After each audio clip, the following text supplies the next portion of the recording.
పితా పుత్ర పవిత్రాత్మ నామమున ఆమెన్. ప్రభు మీతో ఉండునుగాక, మీ ఆత్మతో ఉండునుగాక. పునీత మత్తయి గారు రాసిన పవిత్ర సువిశేషములోని భాగము.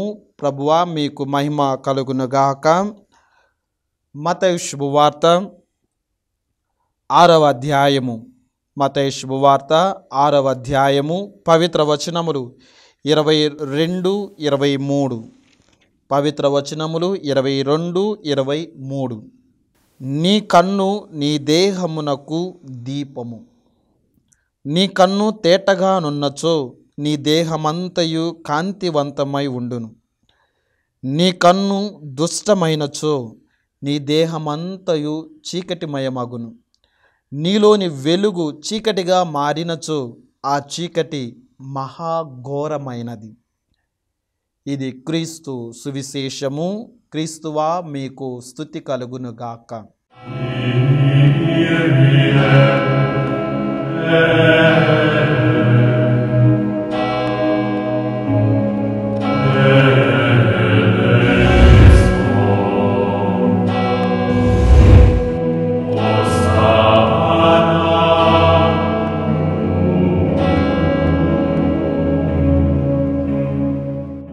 క్రీస్తునాథుని యందు ప్రియ సహోదరి సహోదరులారా, దేవుని బిడ్డలారా, దివ్యవాణి ప్రేక్షకులారా, క్రీస్తు సందేశమును ఆలకిస్తూ ఉన్న విశ్వాసులారా, మీ అందరికీ కూడా ప్రభు అయిన యేసుక్రీస్తు పరిశుద్ధ దివ్య నామములో శుభాభివందనములు తెలియజేస్తూ ఉన్నాం.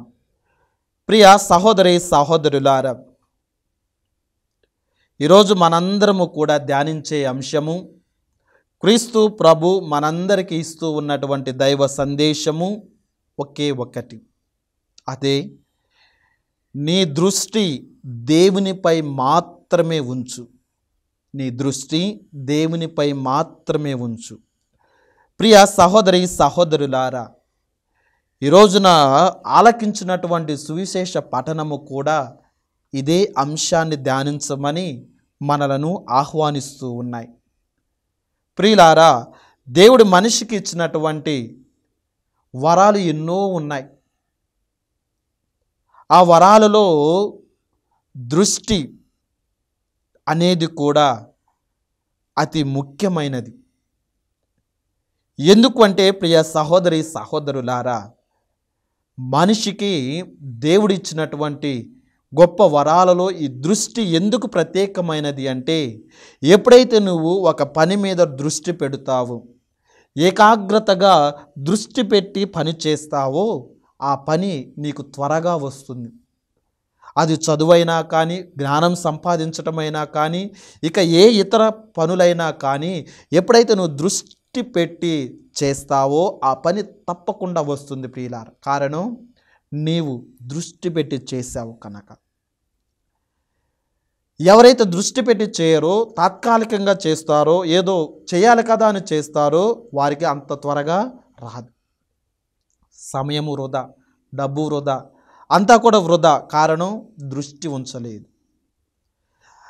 అయితే మన ఆత్మీయ జీవితంలో కూడా ప్రియ విశ్వాసులారా, క్రైస్తవులుగా, కథోలికులుగా, క్రీస్తు ప్రభువుని విశ్వసిస్తూ ఉన్నటువంటి మనందరము కూడా దేవునిపై దృష్టి ఉంచాలి. దేవునిపై దృష్టి ఉంచాలి. అప్పుడే మనము దేవుని నుండి అనేకమైనటువంటి దీవెనలు పొందుకుంటాం. ఈ ఆత్మీయ జీవితంలో అభివృద్ధి చెందుతాం. ఈ ఆత్మీయ జీవితంలో అంచెలంచెలుగా ఎదగాలి అంటే దేవునిపై నీవు దృష్టి పెట్టాలి. ప్రియ విశ్వాసులారా, కీర్తన 101, 3వ వచనములో వాక్యము ఈ విధంగా సెలవిస్తూ ఉంది. ప్రియ సహోదరి సహోదరులారా, చెడు మీద నేను దృష్టి నిలపను. చెడు మీద నేను దృష్టి నిలుపను. దేవుని నుండి వైదొలుగు వారి క్రియలను నేను అసహించుకొనును.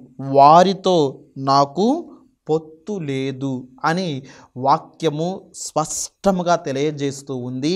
ప్రియ సహోదరి సహోదరులారా, నీవు నేను కూడా దేవుని నమ్మినటువంటి బిడ్డగా, దేవుని విశ్వసిస్తూ ఉన్నటువంటి బిడ్డగా, వాక్యానుసారముగా జీవిస్తూ ఉన్నటువంటి బిడ్డగా మన దృష్టి, మన ఏకాగ్రత అంతా కూడా ప్రభువు మీద ఉండాలి ప్రియులారా. దేవుని వాక్కు మీద ఉండాలి. ఆ దేవుడు చూపినటువంటి ప్రేమను కలిగి జీవించాలి. అంతేకాని కీర్తనాకారుడిలో పలికిన విధముగా 101వ కీర్తన 3వ వచనం, చెడు మీద నేను దృష్టి నిలుపను. చాలా స్పష్టముగా కీర్తనాకారుడి ద్వారా ప్రభు పలుకుతూ ఉన్నటువంటి మాట, నీవు దేవుని మీద దృష్టి ఉంచు. చెడు మీద కాదు నువ్వు దృష్టి ఉంచాల్సినది. ఎప్పుడైతే నువ్వు దేవుని నుండి వైదొలిగే క్రియల మీద దృష్టి ఉంచుతావో, ఆసక్తి చూపుతావో, వారిని నేను అసహించుకుందును అని ప్రభు తెలియజేస్తూ ఉన్నాడు ప్రియులారా. ఈరోజున నీవు నేను కూడా ప్రభు చేత ప్రేమించబడాలి, ప్రభు చేత ఆశీర్వదించబడాలి, ప్రభు చేత అనేక విధాలుగా దీవెనలు పొందుకోవాలి. అంతేకాని అసహించుకోకూడదు. ఎప్పుడు మనం దీవెనలు, ఎప్పుడు ఆశీర్వాదాలు పొందుకుంటాం? ఎప్పుడైతే నీ దృష్టి ఇహలోక వాటి మీద కాకుండా దేవుని వైపు మాత్రమే ఉంటుంది, ఇహలోక వాటి మీద కాకుండా దేవుని వైపు మాత్రమే ఉంటూ ఉన్నదో, నీ కుటుంబము దీవించబడుతుంది. నీ యొక్క జీవితము దేవునిలో అభివృద్ధి పరచబడుతుంది. ప్రియ సహోదరి సహోదరులారా, కాబట్టి మన దృష్టి ఎవరి మీద ఉంచుతూ ఉన్నాం? మన దృష్టి అంతా ఈ లోక పోకడల మీద ఉంటూ ఉన్నదా? పేరు ప్రతిష్టల మీద ఉంటూ ఉన్నదా? డబ్బు ధనము మీద ఉంటూ ఉన్నదా? లేదా పొరుగువారు, ఇతరులు అభివృద్ధి చెందుతూ ఉన్నారు అని ఈర్ష్య అసూయలతో నీ దృష్టి ఉంటూ ఉన్నదా? ప్రియ సహోదరి సహోదరులారా, ఒకవేళ నీ దృష్టి దేవుని మీద కాకుండా ఈ లోకపు పోకడల మీద ఉంటున్నా కానీ దేవుడు అసహించుకునే చెడు కార్యాల మీద నీ దృష్టి ఉంచితే ఒకసారి ఆత్మ పరిశీలన చేసుకో. వాక్యాన్ని వింటున్నటువంటి నీవు, వాక్యంలో నింపబడాలనుకుంటున్నటువంటి నీవు, నీ కుటుంబం దీవించబడాలనుకుంటున్నటువంటి నీవు, నీ జీవితము దేవునిలో ఎదగాలని ఆశపడుతున్నటువంటి నీవు, నీ దృష్టి దేవుని మీద ఉంచు ప్రియులారా. ఎప్పుడైతే దేవుని మీద మన దృష్టి ఉంచుతామో, మన దృష్టి దేవుని మీద ఉంది కాబట్టి దేవుని దృష్టి మన మీద ఉంటుంది. ఆ దేవుని దృష్టి మన మీద ఎల్లప్పుడూ కూడా ఉంటుంది ప్రియులారా, అందులో ఎటువంటి సందేహము లేదు. కానీ సందేహం అంతా మన దృష్టి దేవుని మీద ఉన్నదా లేదా ఈ లోకము మీద ఉంటూ ఉన్నదా అని ఒకసారి ఆత్మ పరిశీలన చేసుకోవాలి. కాబట్టి మొట్టమొదటిగా మన దృష్టి దేవునిపై మాత్రమే ఉండాలి అంటే మనం ఏం చేయాలి? ఒక విశ్వాసిగా, దేవుడిని నమ్మినటువంటి ఒక బిడ్డగా, ముఖ్యంగా వాక్యానుసారంగా జీవిస్తూ ఉన్నటువంటి విశ్వాసిగా మన దృష్టి కొన్నిసార్లు దేవుని మీద కాకుండా ఈ లోక పోకడ మీద వెళుతూ ఉన్నది. మానవ బలహీనతల వలన వెళ్ళిపోతూ ఉన్నది. కానీ వాటన్నిటిని కూడా అధిగమించుకొని మరలా నీవు దేవుని వైపుకు రావాలి, దేవుని మీద దృష్టి ఉంచాలి. ఆ దేవుని మీద దృష్టి ఉంచాలి అంటే ఈ రోజున నీవు నేను చేయవలసినది ప్రియ సహోదరి సహోదరులు, మొట్టమొదటిగా పరిశుద్ధ గ్రంథమును చదవాలి. పరిశుద్ధ గ్రంథాన్ని చదివినటువంటి నీవు ఆ వాక్యాన్ని ధ్యానించాలి. చదివి ధ్యానించినటువంటి నీవు నీ జీవితములో ఆచరించాలి ప్రియ సహోదరి సహోదరులారా. అందుకే కీర్తన 119:18 వచనములో వాక్యాన్ని ఈ విధముగా చదువుతూ ఉన్నాం. నీవు నా కన్నులు తెరువుము, నేను నీ ధర్మశాస్త్రమునందలి అద్భుత విషయములను గ్రహింతును. ప్రియ సహోదరి సహోదరులారా, కీర్తనాకారుడి ద్వారా ప్రభు ఏమంటూ ఉన్నాడు? నా కన్నులను తెరువుము. నీ కన్నులు తెరవబడాలి, నీ యొక్క నేత్రములు తెరవబడాలి. ఏమిటా నేత్రములు? ఆత్మీయ నేత్రములు. ప్రియ విశ్వాసులారా, ఆ ఆత్మీయ నేత్రములు తెరవబడి నీ దృష్టి, నీ ఏకాగ్రత ప్రభు మీద నిలబడాలి. ఎప్పుడు ఆ ఆత్మీయ కన్నులు తెరవబడుతూ ఉంటాయి? ఎప్పుడైతే నువ్వు దేవుని వాక్యాన్ని ధ్యానం చేస్తావు, ఎప్పుడైతే దేవుని వాక్యాన్ని నువ్వు పఠిస్తావు, ఎప్పుడైతే దేవుని వాక్యాన్ని పఠించి ధ్యానించి నీ జీవితంలో ఆ వాక్యానుసారముగా జీవిస్తావో నీ ఆత్మీయ కన్నులు తెరవబడతాయి. ఎప్పుడైతే నీ ఆత్మీయ కన్నులు తెరవబడుతూ ఉన్నాయో ప్రియ విశ్వాసులారా, వాక్యములో పలికిన విధముగా అద్భుత విషయములను నీవు గ్రహిస్తావు. అద్భుత విషయములను నీవు గ్రహిస్తావు ప్రియ సహోదరి సహోదరులారా. చాలామంది వాక్యాన్ని చదువుతాం, ధ్యానం చేస్తాం, కానీ పాటించటములోనే అశ్రద్ధ చూపుతూ ఉంటాం ప్రియ సహోదరి సహోదరులారా. చదివినంత మాత్రాన, ధ్యానం చేసినంత మాత్రాన నీ యొక్క కన్నులు, ఆత్మీయ కన్నులు తెరవబడవు. పాటించినప్పుడు అవి తప్పకుండా తెరవబడుతూ ఉంటాయి ప్రియ సహోదరి సహోదరులారా. కాబట్టి ఈ రోజున ఆత్మ పరిశీలన చేసుకుందాం. ఎప్పుడైతే నీవు పరిశుద్ధ వాక్యానుసారముగా జీవిస్తావో నీ దృష్టి దేవుని మీద ఉంటూ ఉన్నది. కారణం నీ వాక్యానుసారముగా జీవిస్తూ ఉన్నావు కాబట్టి.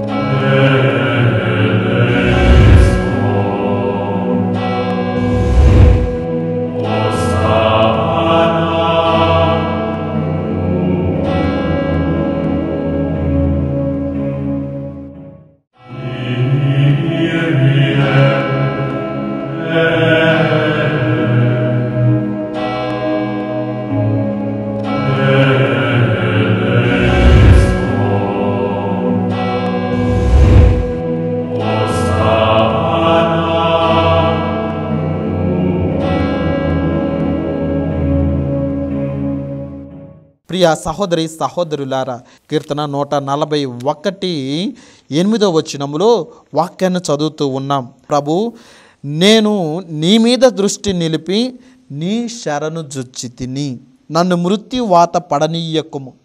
ఎంత గొప్ప దేవుని సందేశము ప్రియ విశ్వాసులారా. మరలా వాక్యాన్ని చదువుతూ ఉన్నాం. కీర్తన 141:8 ప్రభు, నేను నీ మీద దృష్టి నిలుపుతూ ఉన్నాను, అనగా నీ వాక్యాన్ని పఠిస్తూ ఉన్నాను, నీ వాక్యాన్ని ధ్యానం చేస్తూ ఉన్నాను, నీ వాక్యానుసారంగా జీవిస్తూ ఉన్నాను, నా ఆత్మీయ నేత్రములు తెరవబడుతూ ఉన్నాయి. తద్వారా ఇదిగో నేను నీ మీద మాత్రమే నా దృష్టిని ఉంచుతూ ఉన్నాను. ఈ లోక పోకడం మీద నా దృష్టిని ఉంచటం లేదు. కాబట్టి ఇదిగో నీ యొక్క దీవెనలు, నీ యొక్క శరణును నాకు దయచేయము, నన్ను మృత్యువాత పడనీయకుము. చూడండి ప్రియ సహోదరి సహోదరుల, ఎవరైతే దేవుని మీద దృష్టి ఉంచి జీవిస్తారో వారు పాపమనే ఊబిలో పడిపోరు, పాపమనే సుడిగుండములో పడిపోరు ప్రియ సహోదరి సహోదరుడా. కాబట్టి ఈ రోజున కీర్తనాకారుడు పలికిన విధముగా నీ దృష్టి దేవుని మీద ఉండాలి అంటే, దేవుని దీవెనలు నీవు పొందుకోవాలి అంటే, ముఖ్యముగా నీవు చేయవలసినది పరిశుద్ధ వాక్యానుసారముగా జీవించు. తద్వారా నీ ఆత్మీయ నేత్రములు తెరవబడుతూ ఉంటాయి. ఇది మొట్టమొదటిది ప్రియ విశ్వాసులారా. ఇక రెండవది, దేవుని మీద మాత్రమే నీ దృష్టి ఉండాలి అంటే రెండవది నీవు నేను చేయవలసినది ప్రియ విశ్వాసులారా, మన ఆత్మీయ కనువిప్పు కలగాలి. మనకు ఆత్మీయ కనువిప్పు కలగాలి ప్రియ సహోదరి సహోదరులారా. మన దేవుని వాక్కును జాగ్రత్తగా శ్రద్ధగా వింటూ ఉన్నాం. మరి వింటున్నటువంటి మనకు కనువిప్పు కలుగుతూ ఉన్నదా? మన దృష్టి దేవుని మీద ఉంచాలి అంటే కనువిప్పు తప్పనిసరిగా ఉండాలి ప్రియ విశ్వాసులారా. ఆ కనువిప్పు లేకపోతే ఎన్నిసార్లు దేవుని వాక్యాన్ని చదివినా, ఎన్నిసార్లు దేవుని వాక్యాన్ని ధ్యానించినా, ఎన్నిసార్లు మరలా దేవుని వాక్యాన్ని విన్నా కనువిప్పు లేదు కాబట్టి అది నిష్ప్రయోజనం అవుతుంది, అది శూన్యమవుతూ ఉన్నది.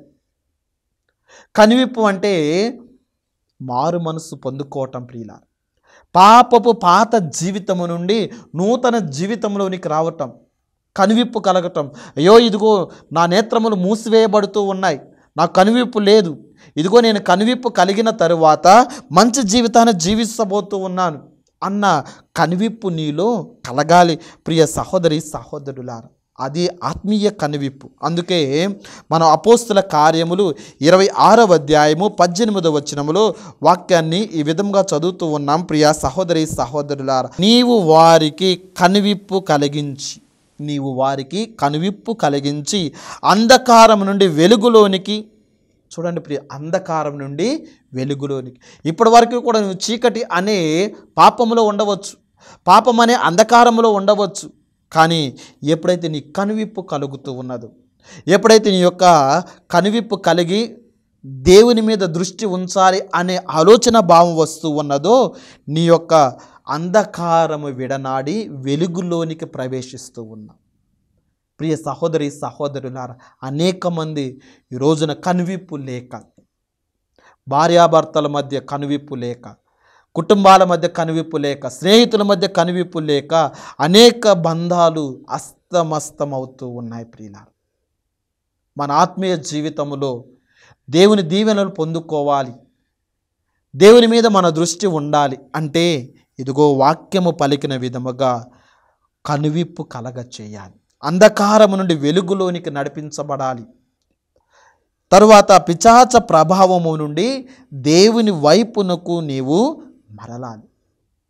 పిశాచి అనునిత్యము కూడా లాగుతూ ఉంటుంది, అనునిత్యము కూడా ఆకర్షిస్తూ ఉంటుంది మనిషిని, విశ్వాసిని.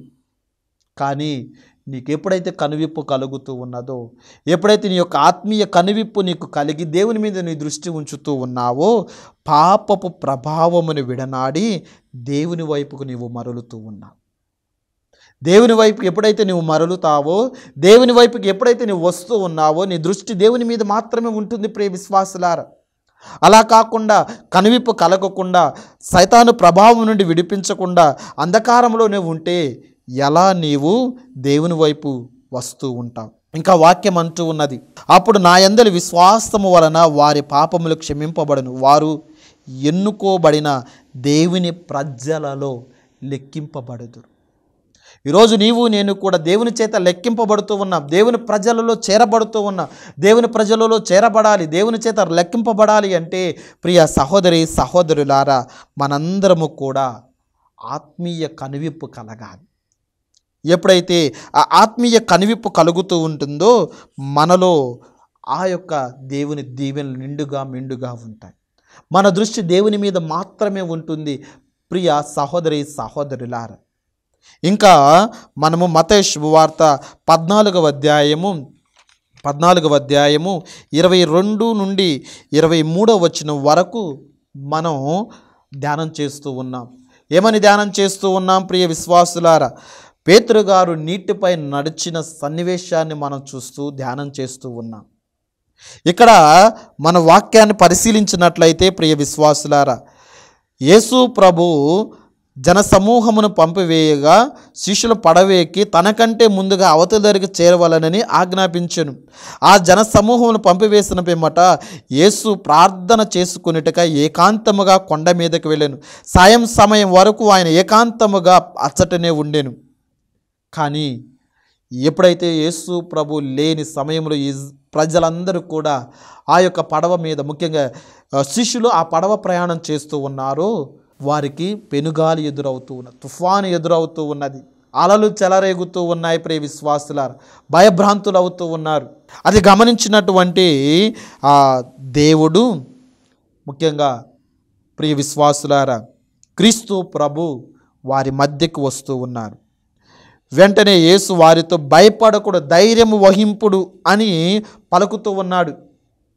ఆ శిష్యులందరూ కూడా యేసు ప్రభు ఆ నీటి మీద నడిచి వస్తూ ఉన్నప్పుడు దయ్యము అని అంటూ ఉన్నారు. ఎందుకు? వారి యొక్క దృష్టి ప్రభు మీద లేదు. ఆ దృష్టి అంతా కూడా గాలి, సుడిగాలి వాటి మీద ఉంటూ ఉన్నది, తుఫాను పెనుగాలుల మీద ఉంటూ ఉన్నది. అందుకే ఆ దృష్టి ప్రభు మీద లేదు కాబట్టి వారు భయపడిపోతూ ఉన్నారు. కానీ క్రీస్తు ప్రభు చూడండి, ఆయన దృష్టి మాత్రం ఆ శిష్యుల మీదే ఉంటూ ఉన్నది. అయ్యో, ఇదిగో నేను పిలుచుకున్నటువంటి శిష్యులు, నేను ఎన్నుకున్నటువంటి శిష్యులు, నేను వారిని ప్రత్యేకంగా పిలుచుకున్నటువంటి ఆ శిష్యులు ఇదిగో ఈ రోజున ఈ యొక్క ప్రతికూల పరిస్థితిలో చిక్కుకొని ఉన్నారు, తుఫానులో చిక్కుకొని ఉన్నారు అని నీటి మీద నడిచి వారిని కాపాడటానికి వస్తూ ఉన్నాడు.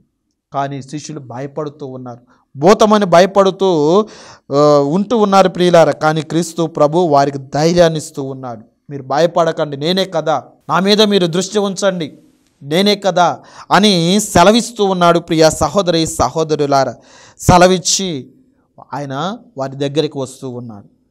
పేతురు గారు అంటూ ఉన్నాడు, ప్రభువా నిజముగా నీవే అయినా నీటి మీద నడిచి నీ యొద్దకు వచ్చుటకు నాకు ఆజ్ఞ ఇమ్ము అని అంటూ ఉన్నాడు. 29వ వచనములో చూస్తూ ఉన్నా, ఆయన రమ్మనగానే పేతురు ఆ పడవ దిగి నీటి మీద నడిచి ఆయన వద్దకు వచ్చును.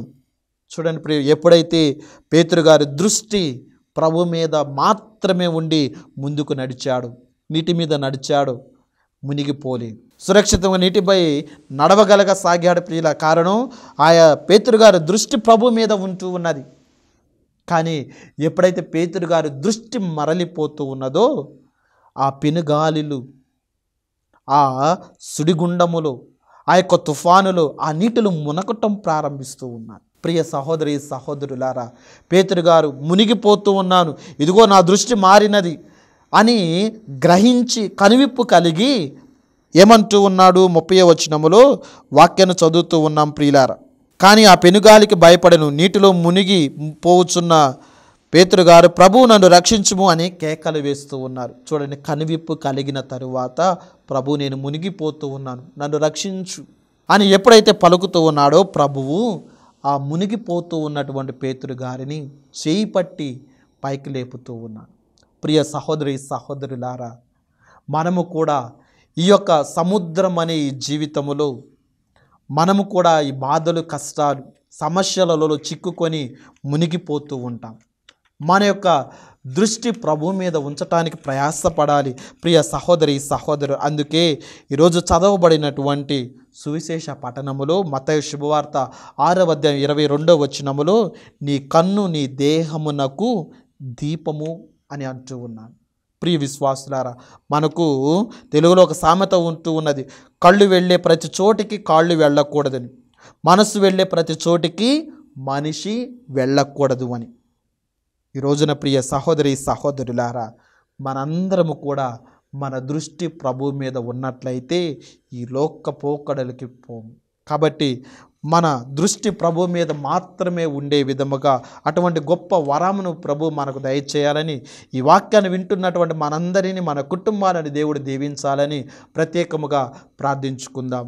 ప్రభు మీతో ఉండును గాక, మీ ఆత్మతో ఉండును గాక. సర్వశక్తిగల సర్వేశ్వరుడు పితా, పుత్ర, పవిత్రాత్మ మీ అందరినీ, మీ కుటుంబములను, బిడ్డలందరినీ దీవించి కాచి కాపాడును గాక. ఆమెన్. పితా, పుత్ర, పవిత్రాత్మ నామమున ఆమెన్.